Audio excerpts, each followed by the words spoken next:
നമസ്കാരം. മലയാളി വാർത്തയിലേക്ക് സ്വാഗതം. സംസ്ഥാനത്ത് മഴ മുന്നറിയിപ്പിൽ മാറ്റം. വരും ദിവസങ്ങളിലും ഒറ്റപ്പെട്ട ശക്തമായ മഴ തുടരും. കേന്ദ്ര കാലാവസ്ഥാ വകുപ്പാണ് ഇത് അറിയിച്ചിരിക്കുന്നത്. വിവിധ ജില്ലകളിൽ യെല്ലോ അലർട്ട് പ്രഖ്യാപിച്ചു. സെപ്റ്റംബർ 8-ന് കണ്ണൂർ, കാസർഗോഡ് ജില്ലകളിലും യെല്ലോ അലർട്ടാണ്. കേന്ദ്ര കാലാവസ്ഥാ വകുപ്പിന്റെ അടുത്ത 5 ദിവസത്തേക്കുള്ള മഴ സാധ്യതാ പ്രവചനം ഇപ്രകാരമാണ്. വിവിധ ജില്ലകളിൽ കേന്ദ്ര കാലാവസ്ഥാ വകുപ്പ് യെല്ലോ അലർട്ട് പ്രഖ്യാപിച്ചിട്ടുണ്ട്. 8-9-2024 കണ്ണൂർ, കാസർഗോഡ്, 9-9-2024 വയനാട്, കണ്ണൂർ, കാസർഗോഡ് എന്നീ ജില്ലകളിലാണ് യെല്ലോ അലർട്ട് പ്രഖ്യാപിച്ചിട്ടുള്ളത്. ഒറ്റപ്പെട്ട ശക്തമായ മഴയ്ക്കുള്ള സാധ്യതയാണ് പ്രവചിക്കപ്പെട്ടിരിക്കുന്നത്. 24 മണിക്കൂറിൽ 64.5 മില്ലിമീറ്റർ മുതൽ 115.5 മില്ലിമീറ്റർ വരെ മഴ ലഭിക്കുന്ന സാഹചര്യത്തെയാണ് ശക്തമായ മഴ എന്നതുകൊണ്ട് അർത്ഥമാക്കുന്നത്. തീരദേശ വടക്കൻ ആന്ധ്രാപ്രദേശിന് മുകളിൽ സ്ഥിതി ചെയ്യുന്ന ചക്രവാത ചുഴി ഇന്ന് ബംഗാൾ ഉൾക്കടലിന് മുകളിൽ ന്യൂനമർദ്ദമായി ശക്തി പ്രാപിക്കാൻ സാധ്യതയുണ്ട്. ഇതാണ് കേരളത്തിൽ മഴ കൂടുതലാവാനുള്ള കാരണം.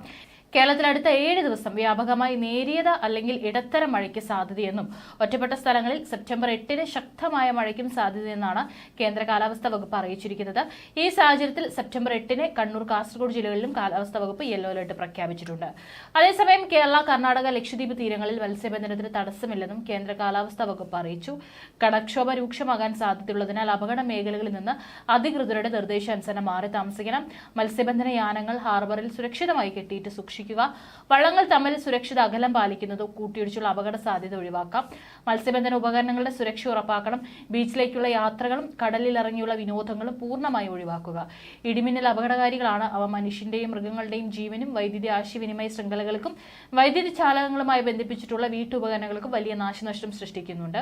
ആയതിനാൽ പൊതുജനങ്ങൾ താഴെ പറയുന്ന മുൻകരുതൽ എടുക്കണം. കാർമേഘം കണ്ടു തുടങ്ങുന്ന സമയം മുതൽ തന്നെ സ്വീകരിക്കേണ്ടതാണ്. ഇടിമിന്നൽ എപ്പോഴും ദൃശ്യമാകണമെന്നില്ലാത്തതിനാൽ ഇത്തരം മുൻകരുതൽ സ്വീകരിക്കുന്നതിൽ നിന്നും വിട്ടുനിൽക്കരുത്. ഇടിമിന്നലിന്റെ ആദ്യ ലക്ഷണം കണ്ടുകഴിഞ്ഞാൽ ഉടൻ തന്നെ സുരക്ഷിതമായ കെട്ടിടത്തിനുള്ളിലേക്ക് മാറുക. തുറസായ സ്ഥലങ്ങളിൽ തുടരുന്നത് ഇടിമിന്നൽ ഏൽക്കാനുള്ള സാധ്യത വർദ്ധിപ്പിക്കും. ശക്തമായ കാറ്റിനും ഇടിമിന്നലിനും സാധ്യതയുള്ള ഘട്ടത്തിൽ ജനലും വാതിലും അടച്ചിടുക. വാതിലിനും ജനലിനും അടുത്ത് നിൽക്കാതെ ഇരിക്കുക. കെട്ടിടത്തിനകത്ത് തന്നെ ഇരിക്കുകയും പരമാവധി ഭിത്തിയിലോ തറയിലോ സ്പർശിക്കാതിരിക്കാൻ ശ്രമിക്കുകയും ചെയ്യുക. ഗൃഹോപകരണങ്ങളുടെ വൈദ്യുതി ബന്ധം വിച്ഛേദിക്കുക. വൈദ്യുതി ഉപകരണങ്ങളുമായുള്ള സാമീപ്യം ഇടിമിന്നലുള്ള സമയത്തും ഒഴിവാക്കുക.